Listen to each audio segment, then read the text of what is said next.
Ya, assalamualaikum warahmatullahi wabarakatuh. Kali ini kita masuk ke pertemuan ketiga ya. Pertemuan ketiga itu kita akan membahas yang namanya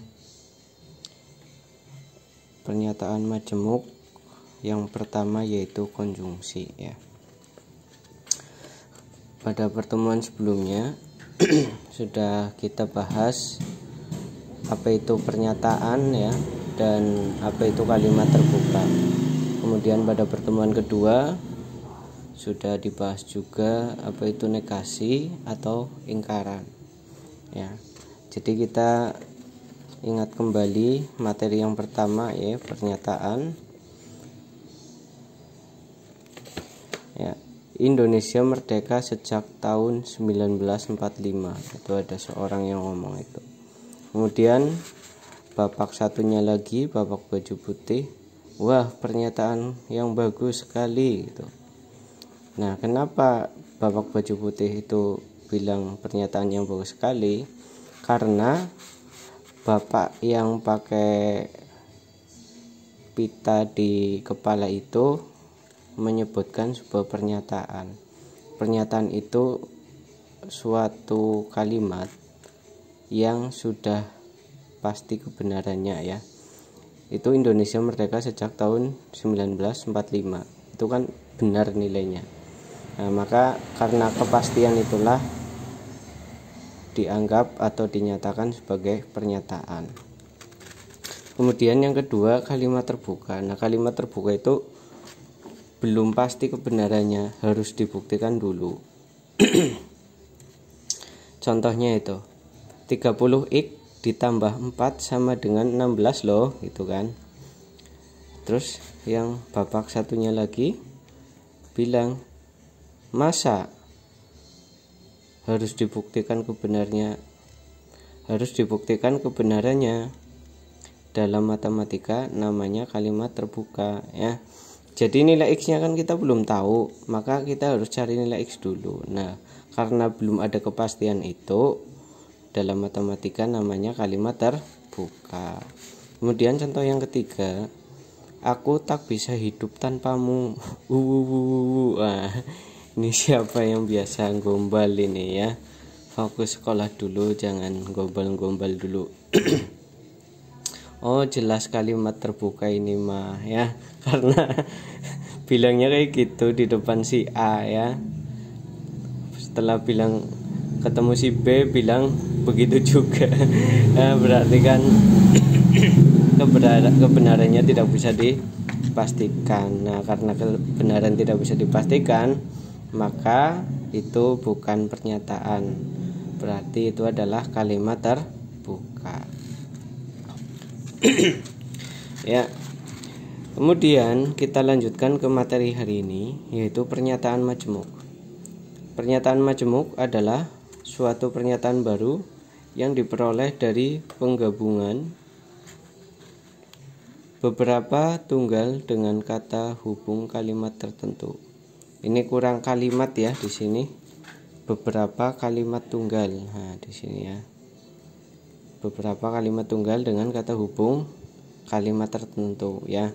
Yaitu kata hubungnya ada dan, atau, tetapi, jika maka ya, ini gabung jika maka, jika dan hanya jika dan sebagainya. Nah, contohnya kalimat majemuk itu yang pertama, sepeda motor merupakan alat transportasi paling murah. Tetapi ya, di sini ada tetapi dapat membahayakan pengemudinya. Jadi ini ada dua buah kalimat tunggal yang digabungkan. Yang pertama, sepeda motor merupakan alat transportasi paling murah.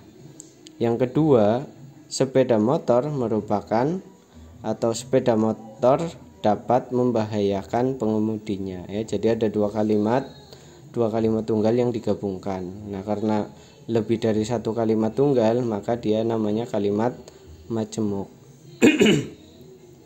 Yang B, jika musim hujan maka di Jakarta terjadi banjir. Nah, ini juga dua kalimat tunggal ya.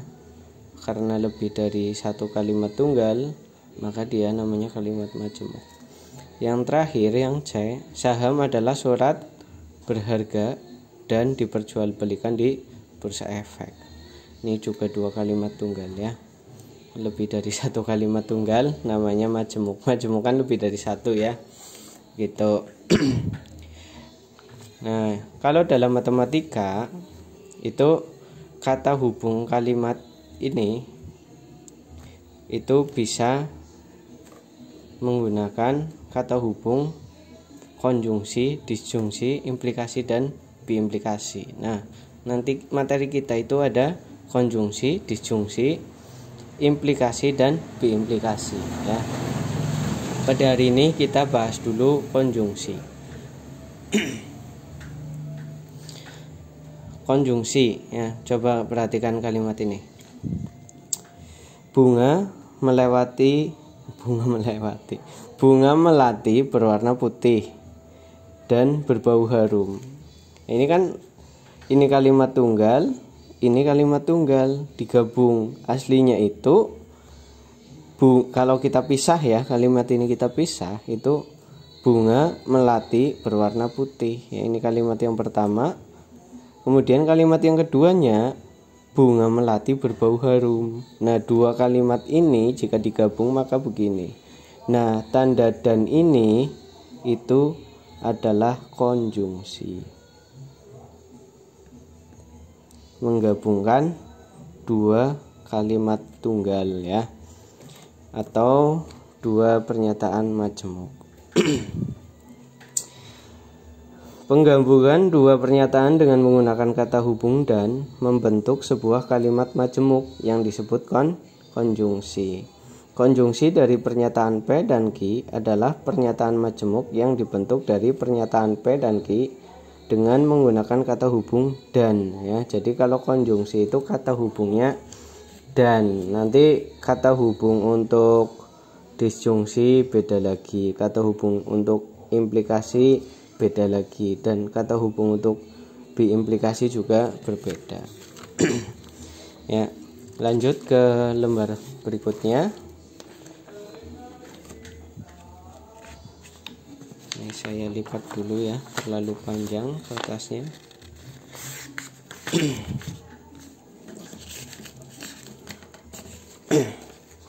Ya, disjungsi, konjungsi dilambangkan dengan notasi ini begini ya, notasinya seperti huruf V terbalik.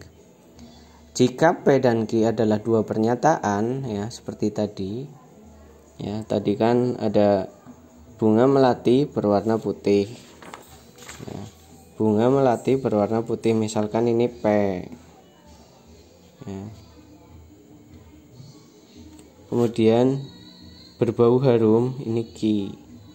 Atau yang ini bunga melati berwarna putih P, bunga melati berbau harum Q ya. Nah, di sini permisalannya jika P dan Q adalah dua pernyataan, maka P dan Q ini kalau seperti ini dibacanya P dan Q ya, karena ini huruf V terbalik itu diganti dengan dan ya, atau simbol dari dan, atau simbol dari yang namanya konjungsi. Nah, selanjutnya itu ada contoh kalimat konjungsi ya. Ini kalimat pertama, saham adalah surat berharga. Saham adalah surat berharga. Kemudian yang Q, saham diperjualbelikan di bursa efek. Maka konjungsi dari P dan Q adalah saham adalah surat berharga dan diperjualbelikan di bursa efek ya. Tinggal ditambahkan kata hubung dan. Kemudian contoh yang kedua,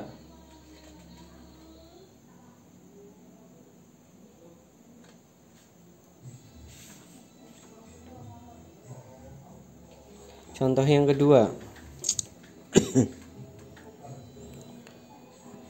P. Pernyataan yang pertama P, 4 adalah bilangan komposit. Q-nya 4 adalah bilangan ganjil. Maka kedua kalimat ini jika digabungkan atau dicari konjungsinya, P dan Q, konjungsi dari pernyataan P dan Q disimbolkan dengan P dan Q adalah ini ya, 4 adalah bilangan komposit dan bilangan ganjil. Nah, di bawah sudah ada keterangannya. Kata hubung dan dalam konjungsi dapat diganti dengan kata tetapi, sehingga, walaupun, maupun, dan manapun. Dan kemudian selama artinya tetap sama ya. Jadi dan ini bisa diganti dengan kata yang lain ya, selama artinya itu tetap sama. Suatu konjungsi tidak diharuskan adanya hubungan antara komponen-komponennya ya, jadi antara A dan B itu enggak harus, antara P dan Q itu enggak harus ada hubungan ya. Misalkan motor saya Supra X yang P, yang Q-nya saya pergi ke pasar membeli rujak gitu, itu kan enggak ada hubungan. Nah, jangan dipikirkan hubungan itu. Dan berikut ini saya tuliskan juga tabel kebenaran konjungsi ya. Jadi nanti kalian kalau menentukan suatu kebenaran dari pernyataan itu kalian harus menghafal ini ya, konjungsi tabelnya seperti ini kalau harus kalian hafalkan ya. Nih penjelasannya begini. Ini pernyataan P, ini pernyataan Q, ini konjungsinya. Konjungsi yaitu P dan Q ya. Jika pernyataan P bernilai benar dan pernyataan Q bernilai benar, maka konjungsinya bernilai benar ya. Jika pernyataan P bernilai benar kemudian pernyataan Q-nya bernilai salah, maka konjungsinya bernilai salah. Jika pernyataan P bernilai salah, pernyataan Q bernilai benar, maka konjungsinya bernilai salah. Jika pernyataan P bernilai salah dan pernyataan Q bernilai salah, maka konjungsinya bernilai salah. Contohnya begini. Yang P, pernyataan P ya. Ini kalau nanti dengan huruf yang lain jangan bingung ya, atau di sini A apa, B apa, itu sama saja ya, sebagai simbol saja dia, simbol suatu pernyataan. P, pernyataan yang pertama, bulan April terdiri atas 30 hari. Nah, di sini kalian nggak usah pikir dulu dia benar apa salah, karena di sini sudah ditentukan oleh soal ya. Kecuali kalau belum ditentukan oleh soal baru kalian mikir ya, itu benar apa enggak gitu ya. Ini pernyataan yang pertama, bulan April terdiri atas 30 hari, bernilai benar. Kemudian yang Q, musim hujan di Indonesia terjadi antara bulan Oktober hingga April, bernilai benar juga. Maka konjungsinya ya, biasanya kalau seperti ini soalnya kan tentukan konjungsi dari A dan B. Tentukan konjungsi dari P dan Q, maaf ya. Soalnya begini, maka jawabannya P dan Q-nya itu tinggal ditambahkan kata hubung dan ya. Bulan April terdiri atas 30 hari dan musim hujan di Indonesia terjadi antara bulan Oktober hingga bulan April ya. Kemudian pernyataan konjungsi ini bernilai benar atau salah? Kita lihat tabelnya ini ya. Pernyataan benar yang pertama, yang kedua benar. Benar-benar, maka konjungsinya juga bernilai benar. Gitu. Kemudian yang nomor 2, pernyataan yang pertama, pernyataan P. Persegi memiliki 4 sisi, dia bernilai benar. Ki nilainya adalah 2 ditambah 3 sama dengan 6, bernilai salah. Yang ditanyakan konjungsi dari kedua pernyataan tersebut adalah gitu kan. Maka konjungsinya P dan Q itu persegi memiliki 4 sisi dan 2 ditambah 3 sama dengan 6. Kalian lihat nilai kebenarannya. Kalimat pertama benar, kalimat kedua salah. Kalimat pertama benar, kalimat kedua salah. Berarti konjungsinya bernilai salah. Ya, berarti di sini konjungsinya bernilai salah. Kemudian yang ketiga, bunga mawar pasti berwarna merah. Ini nilai kebenarannya salah ya. Kemudian pernyataan yang kedua, pernyataan Q, hujan tidak akan terjadi di malam hari. Ini pernyataan yang salah. Konjungsi dari pernyataan P dan Q seperti apa? Nah, ini konjungsinya.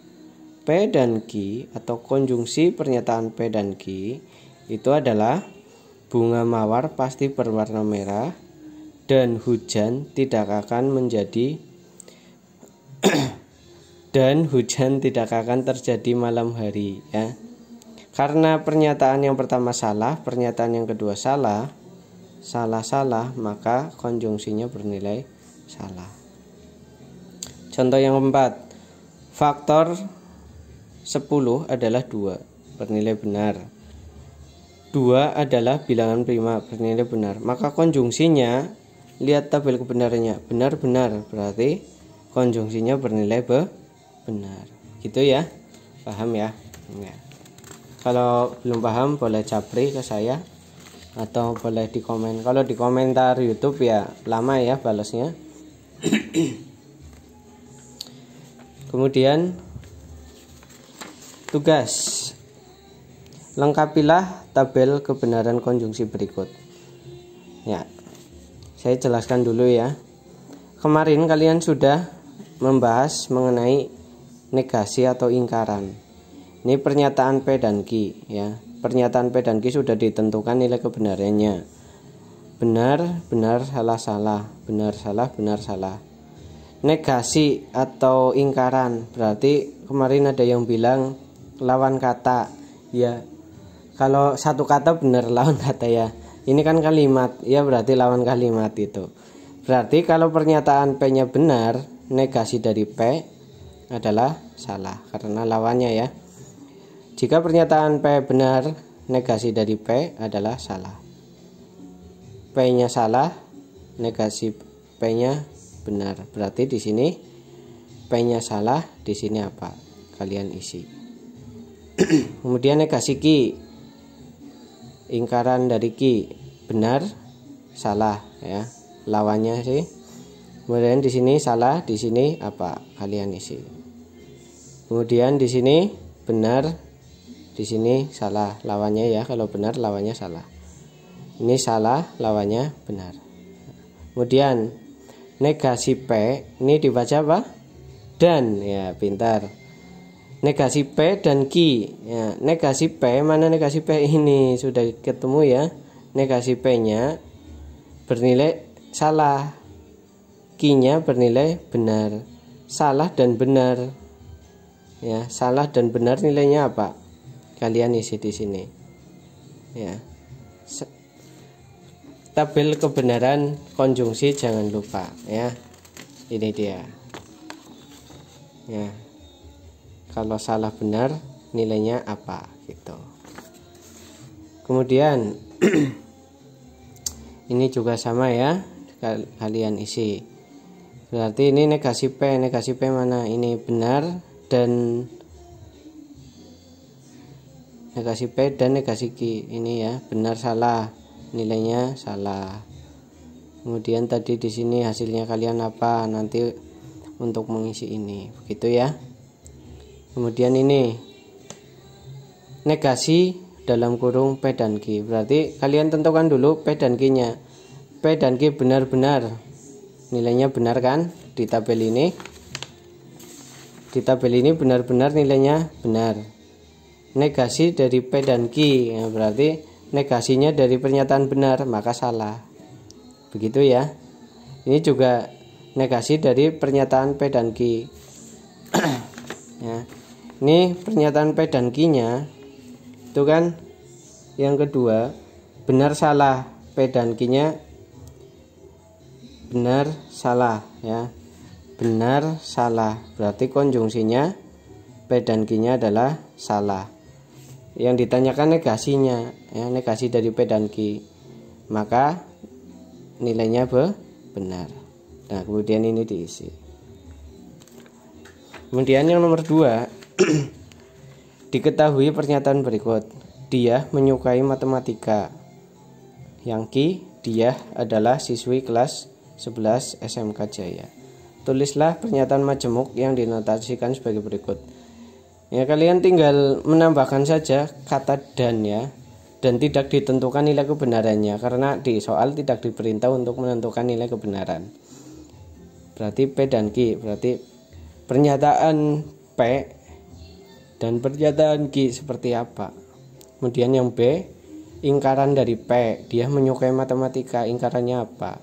Dan Q-nya ajek, dia adalah siswi kelas 11 SMK Jaya. Kemudian yang C, P dan negasi Q, P-nya ajek, dia menyukai matematika. Negasi Q, negasinya dia adalah siswi kelas 11 SMK Jaya.